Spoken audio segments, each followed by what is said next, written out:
And the reality is, I hope that everybody realizes today that every single person can achieve. They just need the right person to unlock them and also support them, which is what they're obviously getting through from your client base and journey. They can be a brilliant leader if they actually know their natural profile. So if they're aware of themselves and they're aware of their shortfalls and how they can be very domineering and pushy and step over people, they can push themselves through something and step over and climb over everybody and not even have an understanding that they've even hurt somebody. And I think that's the key thing that you talk about there, because much of this is unconscious to them, not realizing the impact they're having.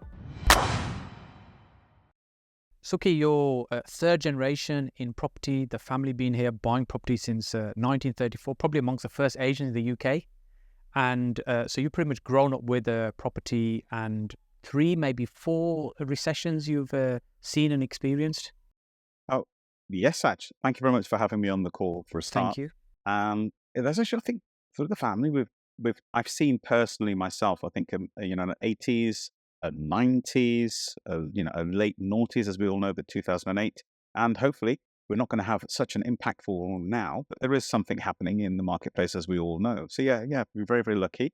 And our elders have been here since they originally came, my original grandfathers and grandfathers, because in case you're listening and trying to work out what I'm actually saying to you, grandfathers in the Asian subcontinent, what we do is we call our grandfather and his brothers, which would be allocated or identified as great uncles, we still call them grandfathers.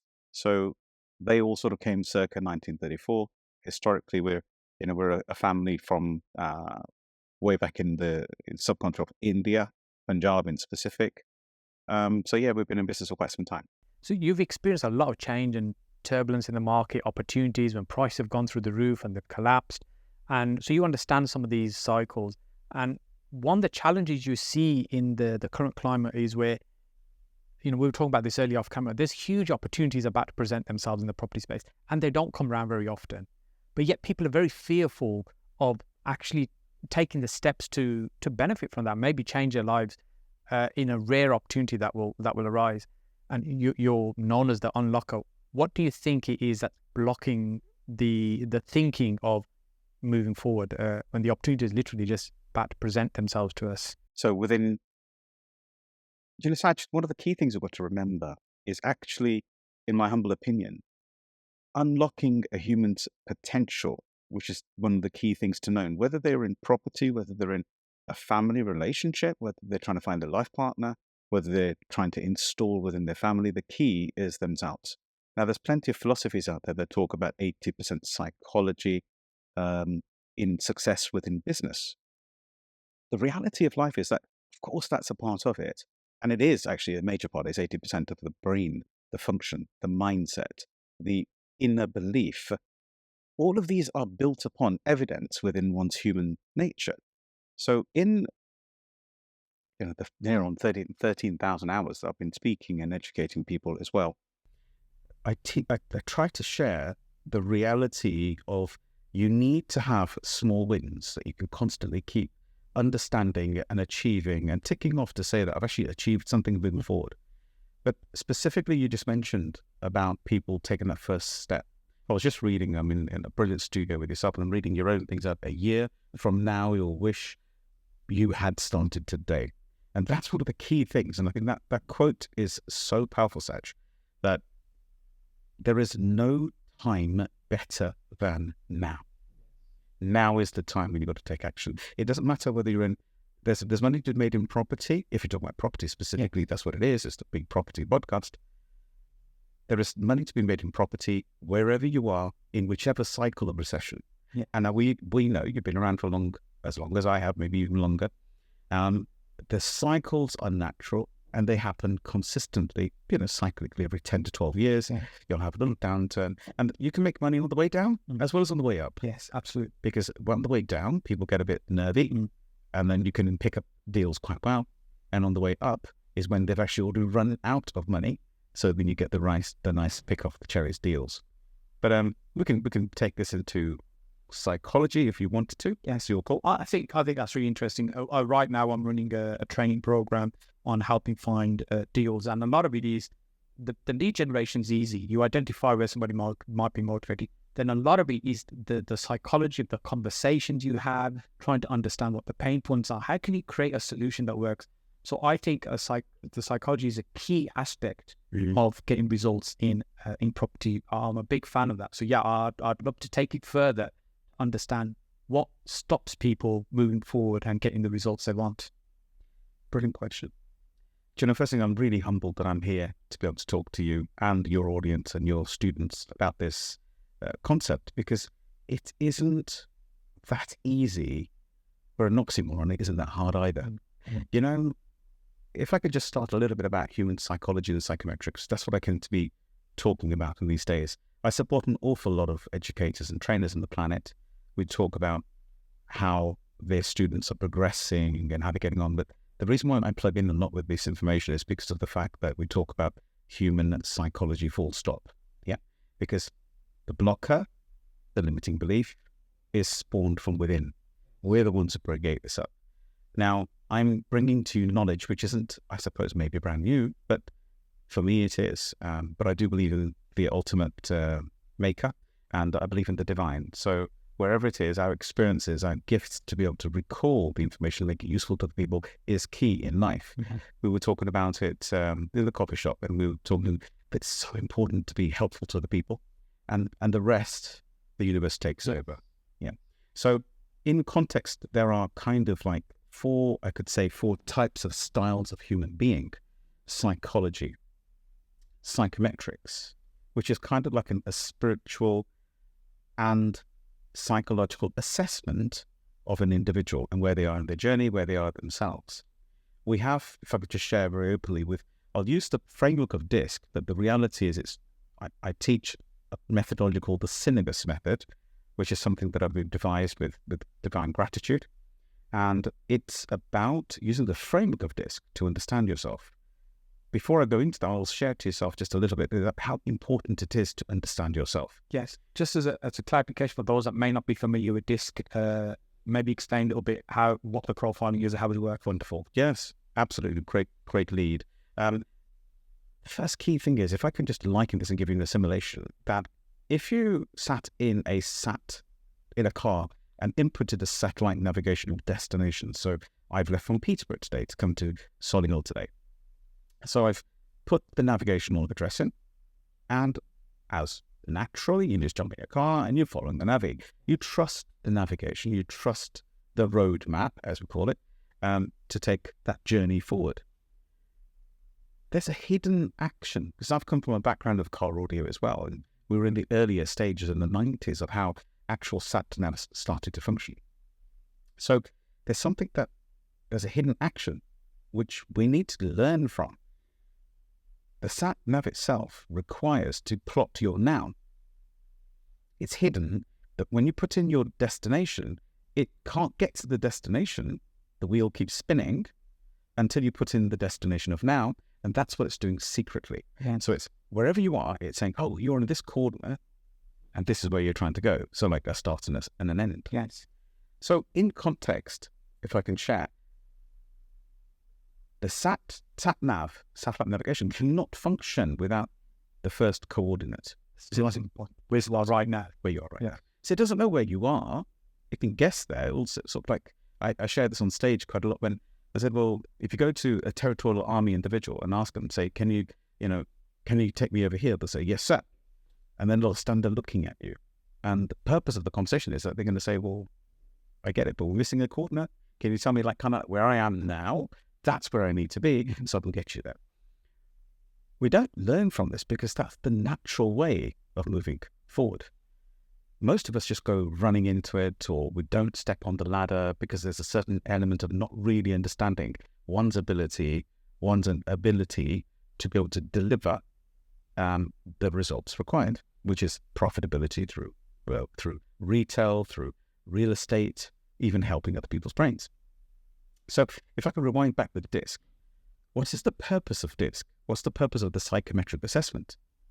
In our inner and outer worlds, we have an inner world which is hidden inside of us. We think, feel, understand, we digest in our own unique way. Every human being, yes? We're not different. We're not all the same. We're not all exactly the same. Absolutely. And then on the other side, we have a show persona, which people call an avatar. So we go out in the world and we become something different. I'm actually like this, like yourself. Why I'm humbly here is we're both kind of the same, off or on. Yeah. Maybe I'll slow my conversation down. Maybe my tonality changes. But my integrity is the same on or off the stage. When I'm speaking to a child, my own children, or whether I'm speaking to somebody who's a med-aid. Your default state is the same. Is the same. Yes. Most psychometric assessments forget to teach you about yourself. They forget to teach you your start point. Who am I? They'll tell you your profile or your avatar of what you need to be or what you need to be for work. This the profile require. But all of them are a bit like destinations without the start point. So if I use the analogy of, and this is something I experienced when I started in property, I'd be sitting at events, I'd be listening to a speaker talking about they're doing HMOs, they're making £1,000 a month, and I'm hearing that and I'm thinking, I want to be like that, or I want that, without understanding actually, could I be the right person for that path and what's required? Yes, exactly that. And the reality is, I hope everybody realizes today that every single person can achieve. They just need the right person to unlock them and also support them, which is what they're obviously getting through from your client base and journey in education. So if I can just identify the 4 stages or the 4 profiles, the DISC, for all the people listening. For all the people listening. So DISC basically is a human psychometric process. It's an identifier of D stands for dominancy, I stands for influencer, S stands for stability, and C stands for compliance, but also known as conscientiousness. So if I can give you all those 4 profiles, then we can probably see how that works for your audience today. Because this is the true unlock. If I don't know myself, I don't know why I've got these certain habits, and then I'm forever trying to repattern my habits. And I know you had a little touch about that earlier on. And with myself, I've been very lucky and very humbled to have been a part of the Wahiwala sort of dynasty, which has allowed me to evolve and be myself all the time. And I've always had a very strong holding of who am I and the framework that I've got to adorn to the world. Is that right? Yeah. So dominancy is what we call an individual who is very highly strung, very highly geared in the sense of really going for high octane, get out there. They're not high-end talkers, they don't chat too much. They tend to keep themselves to themselves. But the identifier here is they don't do detail too well. They are absolutely on end goal always. They want to know the end destination, how to get there. So they're focused on, that's what I need to get to, and not worried about how I'm going to get there and what the details are in what's involved in getting there. So who might require to nudge out of the way to get there. Truly spot on. That's it. You've got that person spot on. And that comes from experience of speaking to people. I can see in your validation there. So a dominant individual tends to be an end goal leader. They have certain keywords, and I talk about this in some of my psychometric educational trainings. When a person get very detailed to understand how they can identify the psychology of somebody just by listening to them, or even by looking at them in some way. So that could be the words they're using, the language they use. Yes, that's exactly right. Yeah. So the words. So they'll use things like, what's the end goal? They have what we're trying to achieve there, where we're going. Yes. What I'll do is I'll profile them, and if it helps you, I'll actually give you some secrets, which I don't usually give on public podcasts. It's usually on the training floor. But I think you've got the right audience here. People who in this room who want to understand why they possibly haven't taken action, and more importantly, how they should step up and take a communication with yourself, because I find you very integrous in your journey with gratitude. So in principle, the dominant individual's end goal, they can be seen as quite a leader. That doesn't mean they're a great leader. It just means they can be seen as a leader. They can be a brilliant leader if they actually know their natural profile. So if they're aware of themselves and they're aware of their shortfalls and how they can be very domineering and pushy and step over people, they can push themselves through something and step over and climb over everybody and not even have an understanding that they've even hurt somebody. And I think that's the key thing that you talk about there, because much of this is unconscious to them, not realizing the impact they're having. And what we're talking about here is by recognizing those things and where the weaknesses could potentially be as well. Saj, actually, you just absolutely clarified the point of unconscious. This is all of what we're talking about is unconscious until the torch has been shined. Yes. So it's in a dark room and you're guessing at the world. You're guessing at yourself. So these sort of things are what create shortfalls, and they create these insecurities in life for us to get over. This is what we're trying to clarify today, that how is it that I could move myself further forward? So in those principles, the dominant, as I said, I cover again, if I may, they're an end goal. They tend to be seen as a good leader. But if they can't calibrate people around them because they don't mean anything to them, they're not a part of their journey, they tend to be quite useless leaders because they'll burn bridges very quickly. Yes. Missing out of all the enormous opportunity you have by tapping into people around them. Yeah. And actually, humility is not natural to them. Egotistical views are their natural state. They're so strung by these conversations, they don't even see anybody else's version of the world. So if you're thinking about property investment, they tend to want to be the first in that property deal. They want to be grabbing the property straight away. They don't want to be sharing it with anybody. They don't care whether they hook or crook or get to the end goal. And those sort of people are very nice. I mean, they can be good at this as a leader. But if we can just install just a little bit of the other three profiles into them. But by the way, every single human being is all four profiles. Yes. All we're looking for is the schematic or the tendencies and how much of each, the velocity, the volume control. Lean more towards one style than the other. As I said, they all exist within all people. Yeah, exactly that. They exist in everybody. And what we're trying to do is you're trying to sort of do a simple assessment, half an hour or so, and you come away with a clear profile of what you can do. That basically unlocks you to be able to take the action and realize why you don't do certain things. So somebody who's a dominant might have they'll take you up straight away and say, yes, I want to be that person and we'll start today. They'll have no hindrance. They'll be like, come on, I'm in, let's go. Sometimes what we call the immediate action takers. Immediate action takers, yes. And they'll be, let's go, come on, Saj, what do I do first? And more importantly, whoever that person is, they'll be like, let's do it, come on, let's go. And they'll be roaring people up and let's go, right? But once they've started, they're not a team player. Yeah. They tend to be solopreneurs. They tend to want to go in their own route, and they'll bring people along with them if it's beneficial to them. So at the end, if you can just remind me, I'll talk to you about the kind of like the rhetorical question that goes through each one of these four profiles, which is really going to help your audience understand themselves better. Yeah. A rhetorical means they can't erase it. It's actually inbuilt. And when we're talking about habits, which is why I stand separate to most people saying habits, yes, of course, you can constantly create good habits, good frameworks that serve me. The challenge comes that why is it that we go back to another habit is because that's your natural profile. Yeah. So often the habits can just be at a superficial level. You have really ingrained them inside you to change the way you behave. Yeah, and some things, Saj, they change you because it seems to align with you. You know, something you say, something we're talking about today, may really resonate with somebody who's listening today. And then they turn around and say, do you know what? I think I really want to work with this team. You know, I'm up, let's go. They may not be an action taker, which is what the dominant D is. So they're not sensitive to others' D. Yeah? They're not sensitive to other people's feelings if they aren't aware they're a dominant D. Because if they are, they can run a self-check, if you understand. So there's the D. I'm going not too detailed. We can come back onto it as well. We have an I profile. So these are profiles, you could say, like an avatar. So your dominant D is somebody who is a go-getter, start, fearlessness, and this could also be a phase in your life.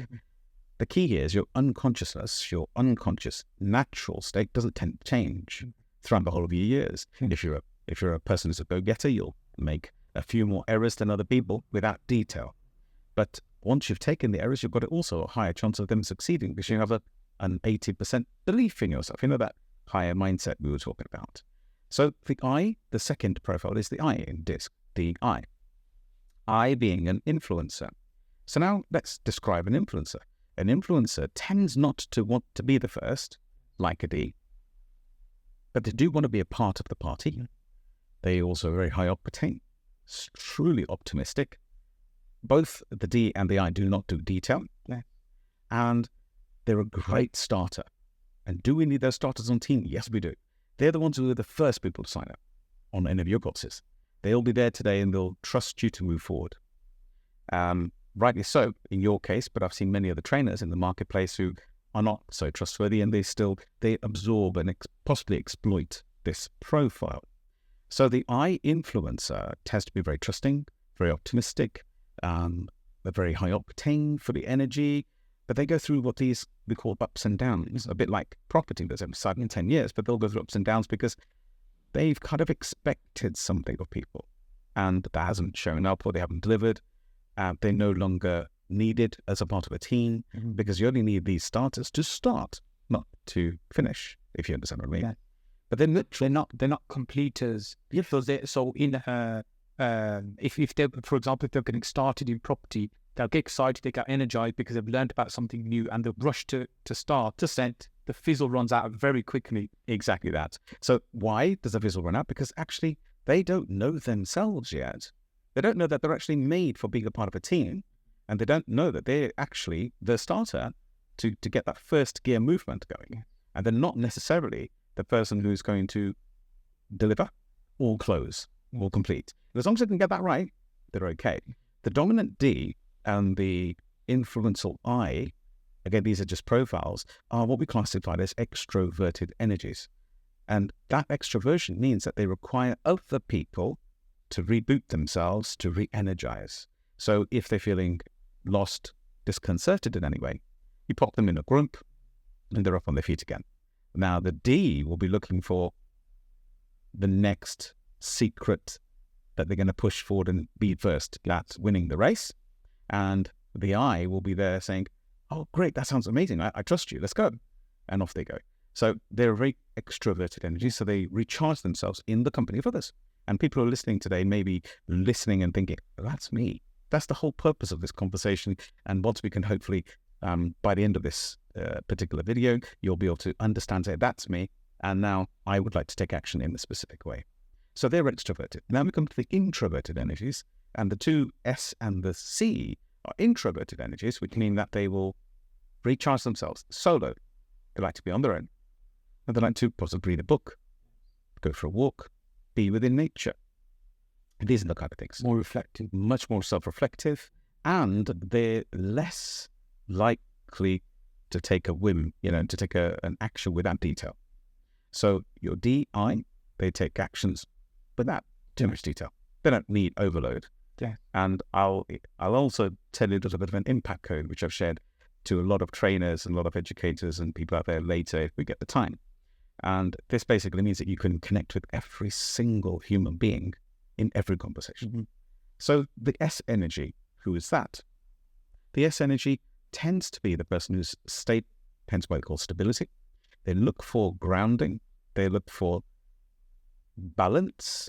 They're very emotional individuals. They tend to care for the people. Super supporters from heart, not for getting any brownie points. Yes. They just, they will think, and they'll be sitting in your room, Saj, or on this podcast listening, and their contemplation would be, okay, so how can I help a family member, a child, a husband, a best friend? So they're thinking more of somebody else, and they'll do anything to support the person. They're always in a state of serving, often to the detriment of themselves. Beautifully said, and I'm very, very I agree fully with what you just said there. They will always have a detriment to themselves, always. And the only time they tend not to is when it's really rock bottom, when they've got to recharge themselves and they've got to move themselves further forward. And they're very honest in their outcome, very eco-centric. They like to conserve. They like to not be abrasive. Brilliant supporters. By the way, any company, any of your groups, as they slowly amalgamate together, your trainees, your mentees, and people in the journey of property, you'll always find that you need all four energies. In a corporate business, I've come from corporate as well as independent solopreneuring, you require all four energies. We are all four. But at what time and what's our natural state? Our tendency of distraction comes from when we get constantly distracted when we're not running in our natural vein or not aware of it. And this is why the unlocked state comes in. And if I just jump quickly, by the way, and these S energies are truly honest, loving, caring individuals. So there's no alternative agenda with that. They haven't got. The other two can accidentally have one. Yeah. Again, if they don't know, they can be purposeful as a D. Yes. The I tends to just want to be center of attention. They want to be, cared about. They want to be loved. They want to be on the energy. And then you've got yes energy, who wants basically to kind of make sure the room's okay. Has everybody got enough water? Is the air conditioning good enough? Is the temperature good? Has everything been handled properly? Yeah. Are there any customer services issues? I'll deal with all those things. And by the way, this is not in a situation of hiring or lowering any one of these four. We're all four, and we need all four. It's not one is better than the other. Yes. They're just different makeups of the world as human beings, how we are. Ways of seeing the world, different filters. But those filters are natural, and what we need to do is to pick it out and realize that this is actually naturally us. And sometimes we call this wisdom. Through the latter half of your years, you tend to reflect and think, I'm a bit more like that. I'm a bit more gun-ho, go-get. Actually, do you know what? I'd love to be a part of a team. I love starting things. It's amazing. The variety is amazing. Or in an S energy, do you know I just want to be a part of a team? I don't want to be the front runner. Not interested. I've got a bit of money and I'd rather do somebody did it for me, or I'd do it with them or help them through. So I want to be a leader. I don't want to be the front with the front picture. If we go to the fourth energy, then we can start to rehearse this in people's worlds and hopefully assimilate it for you all. A compliant individual is exactly what it says, compliancy, but it's more about conscientiousness, which means they think things through. They contemplate more. They put things into strategy, into structure, into plans, into simple steps. So if you find yourself being one of those sort of individuals, by the way, none are better than the other. Yes. None, including most of the other. Not right or wrong. No right or wrong. Yeah. And the other three, we only identify them so you can actually understand yourself. But the other three, the D, the I, and the C, sometimes frown upon the S, saying, oh, you're a weak person. But actually, the S energy is the one who's always themselves. They always are that caring, humbling individual. Unless you challenge one of their families members and put them into some kind of strife, then they become very strong and they're the most stable. But the C energy, compliant, order, structure, brilliant for operations, brilliant for delivery, much more analytical, process, thinking things through. They'll have all of the planning in place. It's the kind of person that says, I need to understand all the strategy and all the steps before I start. Absolutely. So in those situations, they're needed for the grounding of the organization, but sometimes they miss out on an opportunity.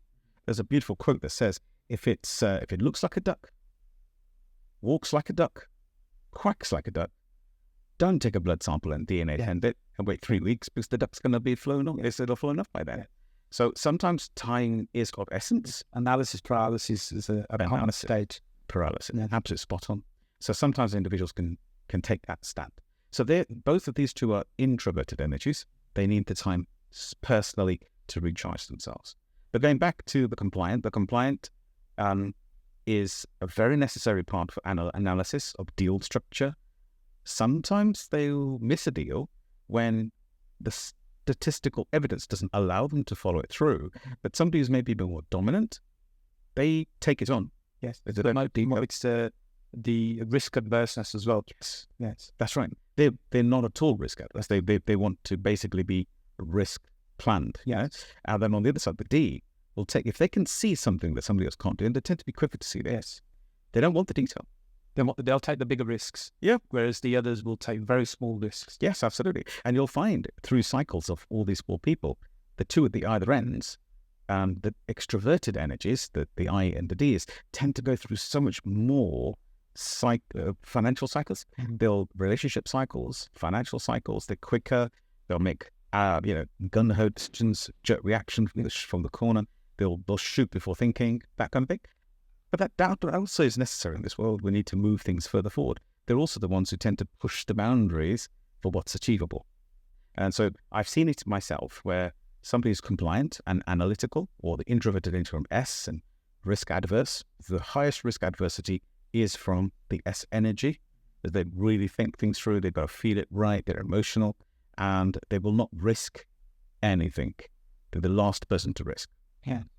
But the moment they bond an S energy, the moment they bond with the speaker, with the trainer, with the educator, or with the business partner, they're there for lifelong. They're very loyal, because that's just what their life's made of. They tend to see people for the truth. Does that make sense? So now, if you've worked with color, then your dominant D is a red. The influencer I is yellow, both extroverted. And then your S stability is your green, logically eco and stuff. And then your compliant or conscientious C is blue. So there you can see that within me. So those are the kind of profiles. And the real key to unlock yourself, which is what I kind of like really focus on with human beings, their potential is to be unlocked when you really truly understand who you are, is when you can start taking action on the Nice. So just to interject a little bit there, when we think about the context of a learning environment, a classroom, a workshop or something we're learning in, and if you've ever experienced sitting in a workshop, listening to a trainer delivering something, there's 50 people in the room, they're all receiving the same information. You get the same 50 people back a year later, they'll be in very different positions. Correct. Some will be flying, some are still trying to get their information together. And I think this links back nicely to actually they're all different personalities and they'll do things in different ways. And they're not all being necessarily supported in the right way to all move together forward. That's just being delivered the information and left to interpret it however. Spot on. Now, that's what I've noticed with yourself, Saj, after listening to yourself and actually being privy to your knowledge, that you've got a natural way. I also know that you do a psychometric assessment, obviously a simpler version, so that the whole of your team and yourself can actually adapt and connect with each one of your students that come through. So that's something very unique. And I think I applaud all people who do that, because we're all different people at different times of our life. Yeah. And what we need to do is realize that our nature, which is how I am inside, is how I digest information going in, is always the same. Our habits, our natural habits, are driven from us inside. And you'll find that you always go to a standard style of habit. If you're a dominant, you tend to want some form of adversity, disbelief, people saying you can't do that. So you want to be challenged a little bit. And then if you're an I nature, you want to be kind of center of attention. You want to say, yes, that's possible. I can see it happening. I'll go first. And if you're an S energy, you also want to have people grounding you and say, trust me, it's guaranteed. If you take these 10 steps, you'll get outcomes and we'll support you all the way. And then you see conscientiousness type of brain needs all the facts and figures in advance so that we can shift them forward for their benefit as quick as possible as well. Yeah. So 4 types of way of seeing the world. The key unlock is to understand that we are externally somebody, like a job's worth, or we show up in the world in a particular way. Is that really me? No. The reality is, if you can be inside and outside aligned, or at least be very aware of who you are inside, genuinely scientifically, with one single report, you can unlock your potential in an unrivaled manner. Why? Because you will understand, this is how I work. This is my reality.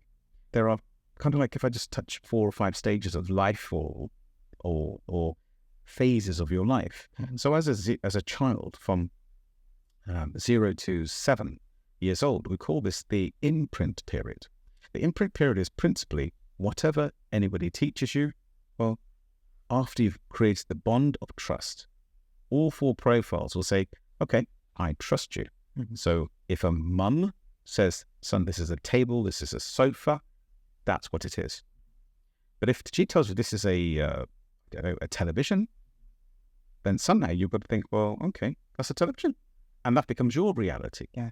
So this is that early stage of profiling, early stage of imprinting the information in your brain till 7 years old.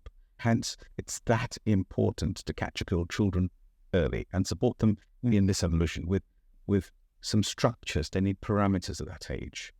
The next phase is what we classify from 7 to 14. It's also known as the imprint plus, but it's also the modeling period. The modeling period specifically is when the child's kind of come from, this is what this is what this is, and to a stage of saying, how do I use it now? So we've got, this is a sofa. Okay, so how do I use it? I know I sit in it, but why am I sitting in it? How does dad sit in it? How does he cross his legs? So they'll tend to pick up the cup the same way. You'll see little antics running through, male or female, doesn't matter. but they'll see externally. After 7, they start to realize there's a consciousness about them. Up until that point, there's an old saying that says, a child is under the hand of God. And that's because they generally don't have a consciousness. They just, everything's input, input, input, input. Yes. This is reality. Yeah. Which is why sometimes also they'll be more brave doing things because they're not so concerned about the view of others at that stage yet. Yes, they don't even know there's another. They're not even looking at color. They don't look at how they look. Yeah. They'll emulate you, but they don't really know what's happening. So after the age of 5, most of our religious orders say that the hand of God slowly raises itself away because that's the awakening of consciousness. Yeah. So they're going from 5, 6, 7. They start to think questions. And questions is the name shift between all of these phases of life. So you've got 4 types of psychology, but you've also got the phases of how it interacts in your life.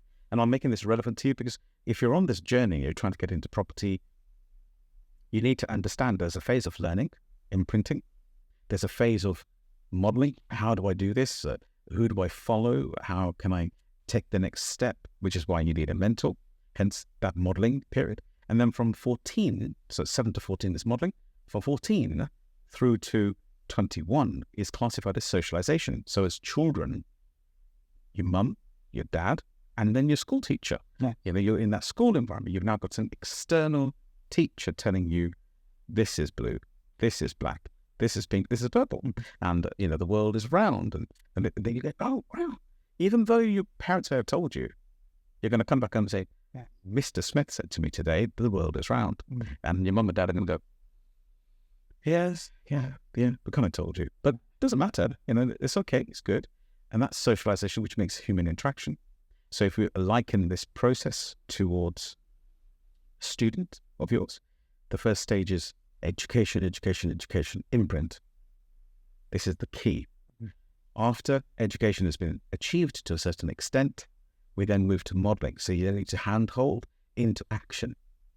After that has taken place, you walk into socialization, which is community, when they start to connect with all the rest of the people in your communities. And they say, right, okay, so how can I get this done? How can I get some more funding done? They've got the imprint. They've got the modeling.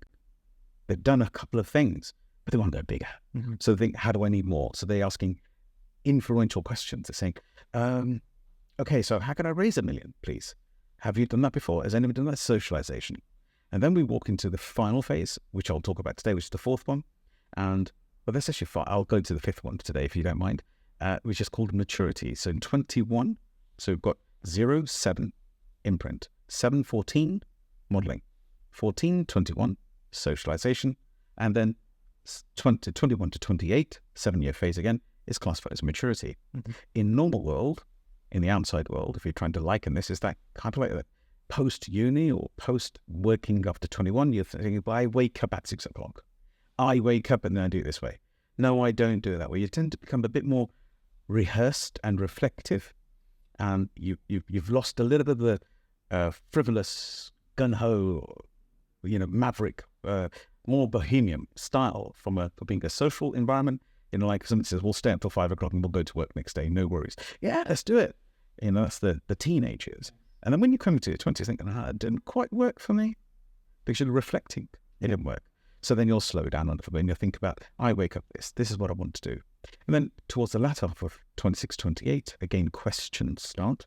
Each one of these phase shifts, 14, 15, you get a lot of questions. It usually starts between 12 and 14.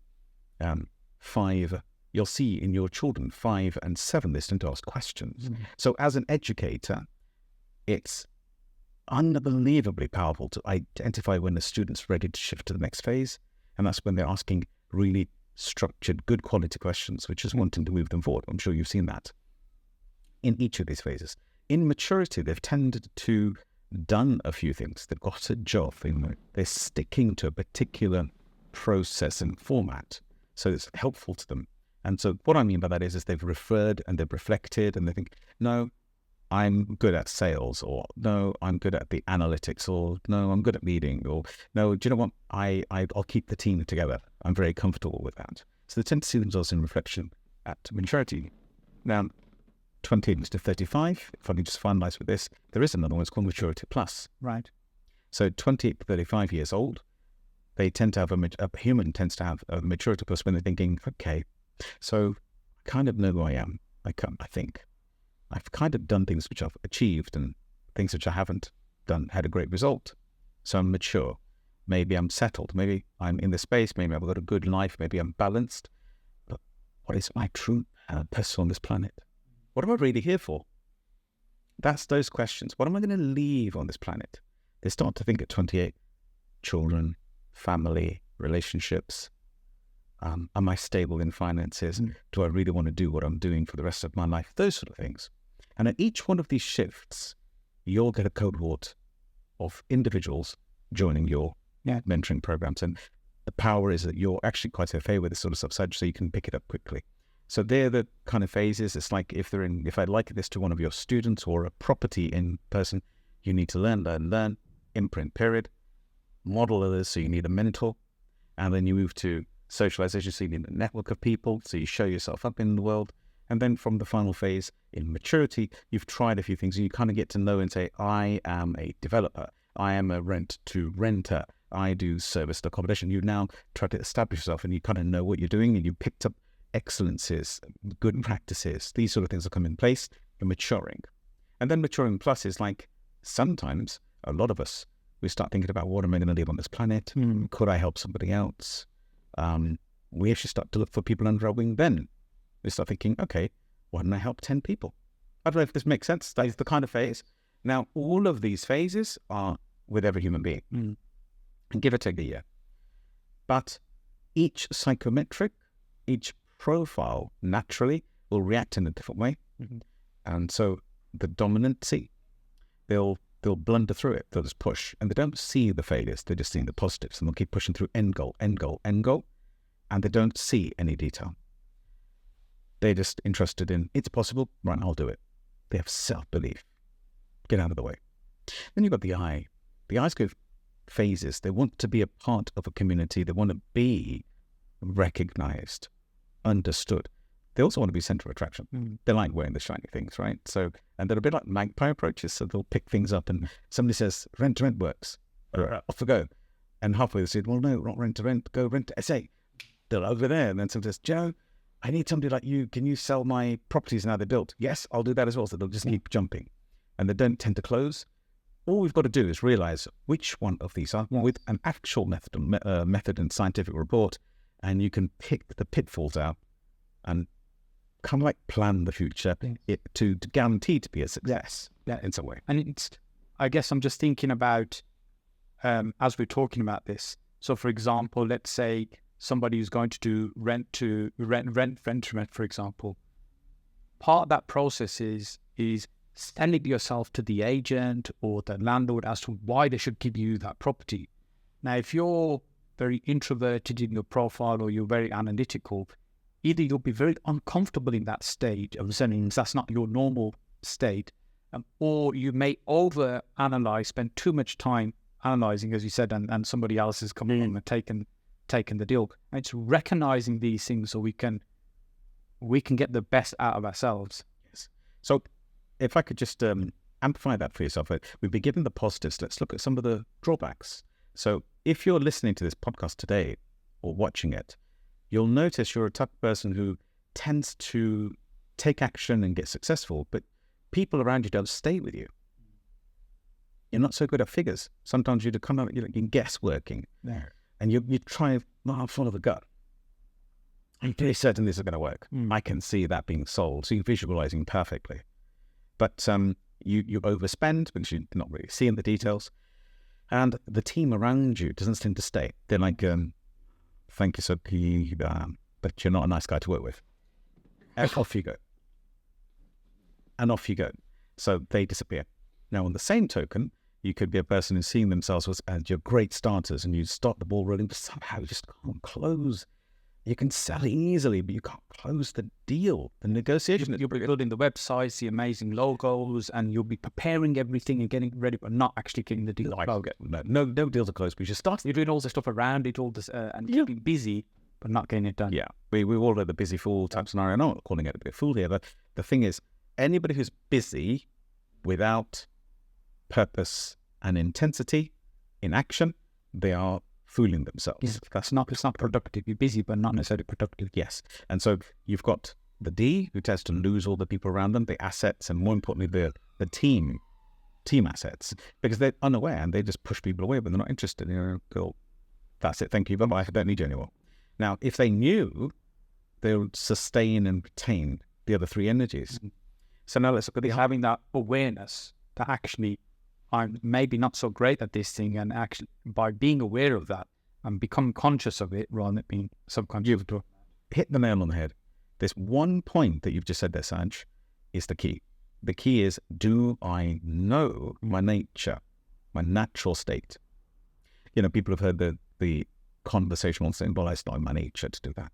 But we make that frivolous conversation. But the reality is, do we really know our nature? That's what we're talking about. If you know your nature, you're going to accelerate very quickly. You won't have to wait for 10 failures to realize I'm not really good at that. Or I push people away, or I'm quite rude, not thought about it properly. And I don't do detail very well. And, your type doesn't like doing paperwork and stuff. So they're the extroverted energies. They don't like the detail. And on the other side, you've got the influencer, as I said to you, who's pushing, starting, plate spinning, we call it. And then you've got that sort of entity running around where people are plate spinning, and you should be able to identify yourself. But the key for today is identify which is you think is your natural, and probably reach out to the podcast and see whether there's an assessment that you can take that really gives you an assessment understanding. Moving forward, and obviously, if anybody wants, I can share that link with yourself if it helps. We can put that in the description. Without a doubt. And then they can take the assessment, and it's so simple. It's half an hour of your life, and you get a 51-page report, which is life-changing. So, come back to the eye. The eye is a starter, not necessarily a closer. They're brilliant front runners, though, both extroverted energies. Driving things further forward. Not necessarily finishing. Now, on the same token, let's go to the S energy. Without the S energy, you don't retain your stuff. You don't retain your team. There's no coordination. They don't talk to each other. There's constant conflict without an S. And these are the stability people who really care about the people inside the house.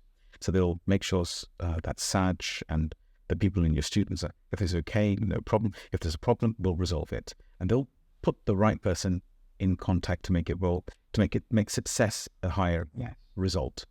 And then you've got also the C compliant energy, which we've already spoken about, the analytical, the process, the structure that needs to put order and operational process in place in developments and making sure things are repeatable. The successful person, and I have to say from my humble opinion, some of my own journeys have been to identify these people within each company that I own, so that you've got a leader, you've got a person who can sell, which is the S. You've got a director at the top end who drives the leadership of the company, who's aware though. The I energy, who's a great salesperson, but is aware of that. They know they can start, but they're not finishers. And then you've got the S energy, who knows that they're in HR community, they'll keep it all together because it's very important. Otherwise, frameworks disappear. And then the C compliance conscientiousness, who's putting the method behind it, the analytics, the process, the steps behind it. Again, they may miss the operational, they'll miss the point if they haven't got the rest of the team. And the successful companies that I've built, and that I'm sure you're building now and today, is when all four natures and energies and thought processes are together. They're working together cohesively, knowing their own pitfalls and falls. So that's one of the key things I think we should suggest. And often you see in property space, people talking about working with other people in joint ventures. Partnership is a common way to grow, and essentially how I grew my business. But thinking back about my journey as well, many mistakes that I made in the early part is we very quickly resonate with somebody who we see like ourselves. And let's say you get a D makes a connection with another D very easily because they see similar things. And if they work together, you amplify those strengths even more, but you're leaving a huge hole. Beautifully said. And so, yes, you might get some quick wins, but the chance of that succeeding is slim. In my mind, it's much more likely to fail because it's not holistic. Yeah, it's not complete. It's not, in our language, called it sambhuran. It's not complete within itself. Now, I'm kind of with you 100% on that. We do attract, if we are unaware, this is the key, what you're saying. If you're unaware of yourself, you will attract to people who look the same, act the same, wear the same colors, have the same profile. Yeah, we naturally, a D to a D, I to an I, S to an S, C to a C. It's like we're talking the same language. Same language, same everything. You know, your body language is the same. You have more in common, we call it. Yep. So that's really great when you're unaware. And yes, it's to chance. The real healed investors, like I suppose maybe if I'm accounted for one of those sort of individuals in a humble way, whatever I have in my life is not mine. You know, it's the divine anyway. So I'm only sharing information that's probably already out there and it's come from wherever it is in a humble way. We'll be much more savvy in who we're putting right person, right job. And once you're aware of this, you'll start to see your failures or your weaknesses, and you'll start to attract that in your life. So if you're a dominant D and you realize that you're kind of losing staff, you're burning people, you'll realize you need somebody who can actually support you properly and keep the team together. So you'll attract one of the most powerful energies, which is the S energy, which most people perceive to be the weakest energy. It's actually the strongest, the most resilient. Most resilient, most consistent, Saj. And they're the ones who are most trustworthy out of all of them, and they rarely let you down. Then you've got the C, who is going to be part of the analytical team, the planning, the projections, and actually following the project through. So when you're looking for joint venture people, you need all four energies together. And I'm sure in your masterclasses and your networking, people will be looking, once they've gone through from imprint to modeling, when they're in the socialization stage, they're thinking of this, hopefully, when all of my mentees definitely are, they're thinking of how they can fulfill the spaces, the gaps, the blind spots within their own nature with another person. So a person who's a D needs to match up with the other three, an I needs to match up with the other three, etc., etc. Yes. And when somebody's starting out, they may be thinking, well, actually, I don't have a team right now. I don't have these people. But even when we're starting out on our own, we are working with other people, external people. It's the solicitor, it's the architect, it's the accountant, it's the builder. All of these people loosely are your team. And by being aware and understanding your own profile and being able to identify others, it means you know how to get the best out of them. So rather than complaining the builders are doing this, they're constantly letting me down, if we understand them better, we may be able to get better results for ourselves. That's exactly what we're talking about. And blame culture is when we don't look at our own pitfalls. We think, well, I told the builder to do this and didn't do it properly. Well, maybe you didn't tell them properly, or you couldn't read their profile. Because we automatically assume everybody's like us. So I am a D, and I assume he should be a D as well. It's interesting you say that. I think, and we were talking about my journey into property, and my first business in IT, I was very unaware of all these things. And it's only when I started getting involved in property, one of the first things or the first books that were given weren't really about property. They were personal development books. And I'm thinking, I just want to learn about property. Can you just give me the D? Can you give me the way to get the results? But actually, that's where I became, and probably knowledgeable is the wrong word, on this journey of understanding people better and understanding myself better, and how to get the best out of situations, how to get the best results by being aware of other people. That's beautifully said there, Saj. And if you remember the imprint period, so every single thing, every phase of our life, everything we do has to follow the same flow, the modeling period. It has to go from knowledge, input, foundational understanding, a floor is a floor, a chair is a chair, a rent to rent, what is it? What is rent? What is a property? What isn't designated? Or is it commercial, non-commercial? All these principles, which I'm so humbled to have been schooled in by both my mother, Gurmeet Kaur Wahiwala, and my father, Randhir Singh Wahiwala, who were unbelievable shining stars in my life. And more importantly, I attribute all of this to the divine and both of them, and my siblings, obviously, as well. We're a very tight family, as the Wahiwala Khandan family. So they always advised and were there as a mentor, which is the power of a mentor, which is what like you do and what I do within certain key environments. If we look at knowledge, even when you're learning a new strategy, you have to learn the basics, which is called imprint. You have to learn how to use it, which is the modeling. Then we have to communicate with other people and start to test it, which is socialization. And then we reach maturity. And only then can we start to get in the state and say, aha, this is how I do it, this is what I do, this is how to do it, and I get good results. And then we start thinking, okay, so how can I leverage it, which is the maturity plus. That's a really key. Yes, and I think that's beautifully put, because it shows there's actually different steps towards getting result. And do you think it'd be fair to say it's maybe at the socialization phase where we are aware of what other people might be thinking, that what if I get this wrong, what if I fail, what's the risk, what's the consequences, and that can lead to indecision and not moving forward? Is that the socialization phase? It's great. I think if I can just enhance that a little bit, it happens at all phases, I'm afraid. Okay. Because if you're a person who's insecure, if you don't know your foundational padstones, if you don't know who you are, the start point on your sat nav, it doesn't make a difference who's with you, what's with you. You'll be insecure. You'll be double checking on something. So, for example, if you're any one of those profiles who doesn't know themselves, in that first imprint period of knowledge, you'll be checking: am I getting it wrong? Am I not getting it wrong? Yep. Do I understand this? And in some cases, well, I don't need it because your arrogance, ego takes place. And another one will be, okay, I'd go around trying to help everybody else. So these are all the profiles. I'm just randomly saying them on purpose so they're not easy. And then we move into modeling, which is when I'm actually starting to understand. Saj, what would I do here? Okay, so if I'm raising capital, what should I be looking for? Can I get this kind of finance? Is bridging good for me? These are the questions. Okay. And then they'll double check again. Am I getting it wrong?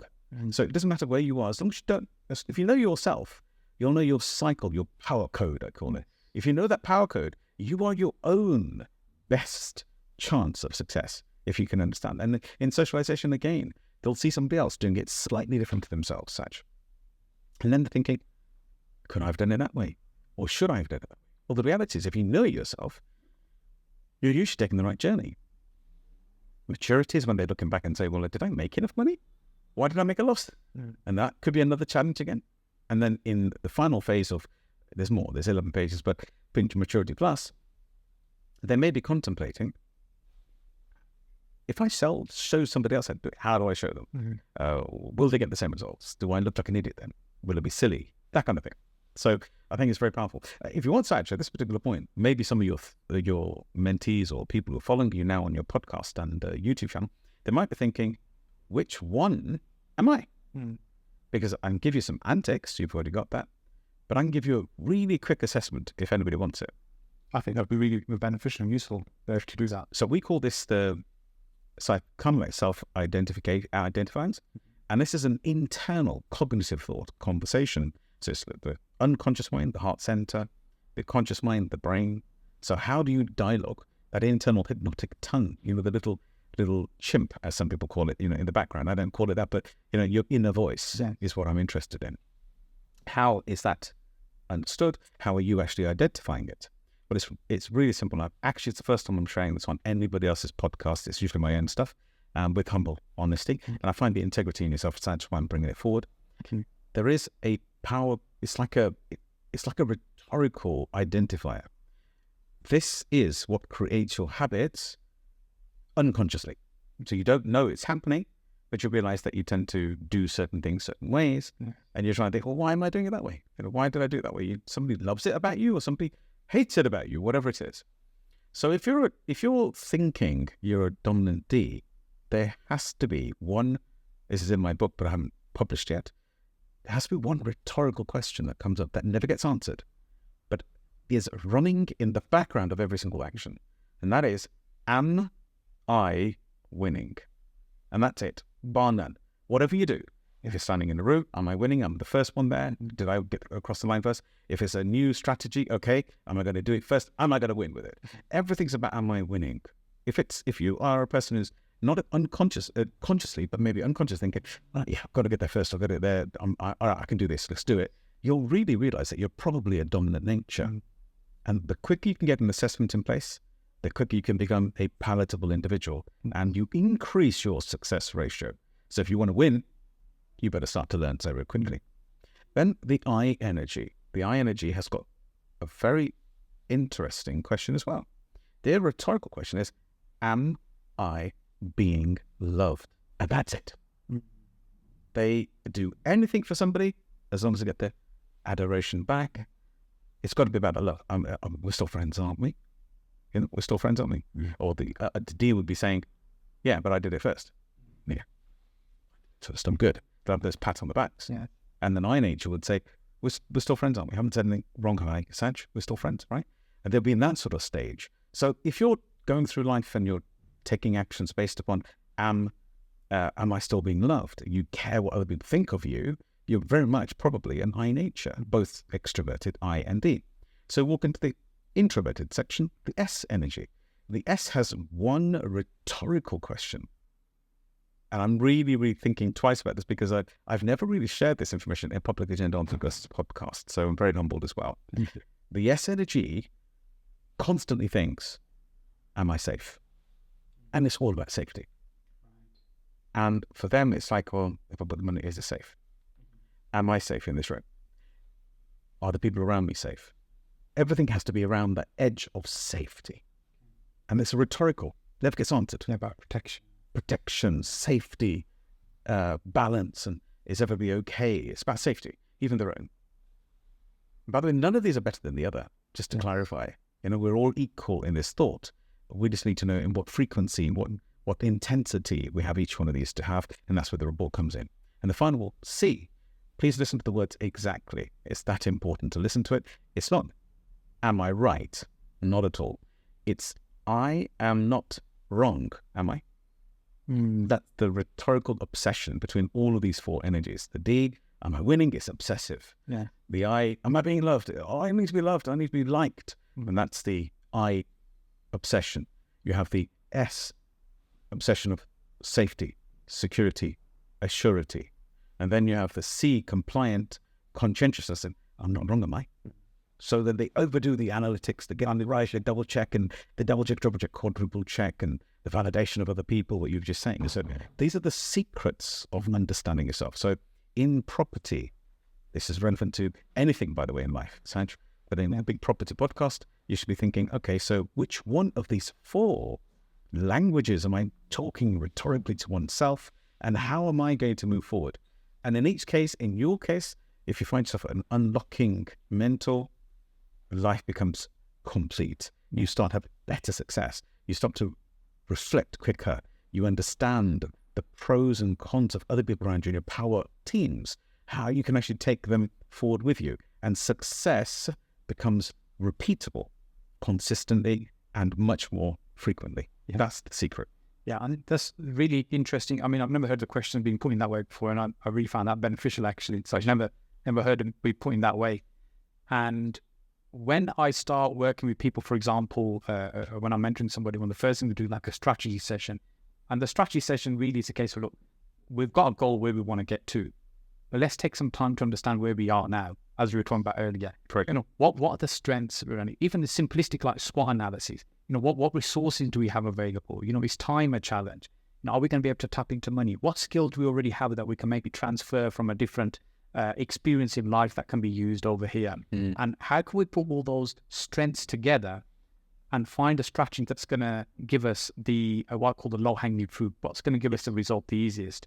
And then where can we plug in the gaps where the strengths may not be there with other people by identifying them? So that's brilliant. And it's very few people that I've met who actually are educating other people who actually are very aware of those processes, including the knowledge of where they are in their phase. Each person is unique. Each person has a different frequency of each one of these, an intensity. But everybody's also on a common journey, and the common journey is the imprint, modeling, socialization, maturity plus. So we've got, as a mentor, a lot on our heads. I'm grateful that we've taken over 1,600 companies into existence. Over 38,000, private clients have actually physically worked with us. And the vision is to create genuine human beings with integrity. A lot of the time we find that people have lost their integrity not because they wanted to dupe somebody. They've kind of had enough of losing because they don't know themselves. They've never taken the time to self-reflect, or they don't have an elder, a parent, a friend, a family member, or a mentor like yourself who's actually exposed their natural tendencies. And this is where the thoughts of nurture have to be a part of it. Nature is your nature, and then we also need nurture. So people like yourself, so important in this world. Thank you. So again, this has been, part of us has been a little bit different to what we normally do. People often think about, I need this tactic, I need this step to be able to get forward. and I need to see what can I learn from this person. And I think the key learning here is we need to understand ourselves first and understand how we can serve and help other people, how they can best serve and help us. And that's where we can get the best results. So coming back to the very first question where we started with is what stops people from getting the results? And the fear often is it's where we're starting from, and that understanding of ourselves. And lack of knowledge and awareness of where we are, or even that there is a process to follow. Yeah. I'm talking about a holistic process, and kind of like above all, after learning all of these things about yourself in property, trust me, I'm very established within property and real estate. So one of the key things that we portray is we've got to get ourselves right. Mm-hmm. And that's the first key before we step forward. So the success ratio increases exponentially when you actually know yourself. You have a success factor, you have resonance, you have settlement, you have understanding of yourself. You're a happier person. You can repeat things, whichever, D, I, S, or a C. If you're an S and you wanted to step forward, you'll be able to pull dominant influencer and stability and compliance energies together. The key and the secret is to have all four energies. We are all four. If you're a solopreneur and if somebody's thinking I'm on my own, you can still take action by bringing the reflective team, the architect, the mentor. We can then extrapolate the knowledge and bring it together. There's a 3 phase. It's kind of like 4 phases. It's 3 phase that people need to understand as well within success in any level. So whether it's property, whether we're talking about rent to rent, whether we're talking about ownership, whether development, whether it's flipping, whether it's BRR, whatever you want to talk about, B&B purchasing, sourcing, which is a big one again these days. All of these are about having the right people around you. But the key is to be able to not make a guess at those people, is to be able to read them, to be able to see their psychology, the nanomuscle tensions, and see the color frequencies, the way they talk, language. And I have a course which teaches this to people. If anybody would like to, I'll send a link with you. Okay. And one of the core focuses, 3 steps of understanding is clarity with an intention. So it's clarity, a plan with action, yes, and finally, most importantly, time set aside with intensity. I've not met a single successful entrepreneur in any genre. The reason why I speak across large amounts of verticals, whether it's property, real estate, import, export, retail, e-tail, etc. The key is to have an intensity plan. And you've got to live, eat, sleep it over a short period of time. So it's intense. Yeah. So even if it's marketing, for example, you've got to get clear on your message. If you're trying to get into property, you've got to say, what is my strategy? Who am I? What am I trying to do? So one of the key things just to look at is who and why I'm doing it. Who am I? Who is this for? And why am I doing it? That's one of the key things for yourself. The second phase would be to say, what specifically am I trying to get done? What are the facts, the figures, the understanding, the strategy, the science? Is there a method that I can follow? So it's the knowledge. Yeah. It's the next thing. The third phase is, okay, I've got these 2 things. I'm clear on where I'm going. I kind of understand. Now I've got the right people around me and understand where my weaknesses are, what I'm acknowledging myself. How do I use this now? And so you get into the how am I supposed to function factually, take action, use the people around me, not use in a abrasive way, in a humbling and amplifying way to yourself and adding your value to their world as well. This is what Power Team, if you show up in the world to help others, they will help you. But you've got to have intensity and clarity, because I've got a lot of people who excuse my processing conversation here, but you don't want to be woo-woo about this. You want to be, if I keep doing good by everybody, I just keep doing good by everybody, one day something good will happen to me. No, God helps he who helps himself. Yeah. So you have to have clarity of thought. You have to think, who am I doing it for? Why am I even doing it? What specifically am I doing? And then you move further into, okay, how do I now use this knowledge? What are my intense actions? That's what I need to do. And finally, you can have most people out of pain, they take more action. So just to give you the statistics, a man or a woman, a person, a human being is 7 times more likely to take action in your room from a state of pain than happiness. 7 times, backed by Harvard Group of Education. I should get away from the pain rather than to move towards happiness. Yeah, it's that flame conversation. If I grab the bottle and put your hand above it, the flame, you'd go, ouch. Yeah. And that movement away from this is is instant and immediate, which is that first gear approach, getting the engine working strong and the wheels working slowly. But you get there, and as soon as you're out of danger, Yes. hand stops. Yeah. So that's momentum, up, down, up, down, up, down. And I talk about this quite strongly. Yeah. So in context of that, getting clear, having the right people with you, and then what would happen in my life if I didn't do this?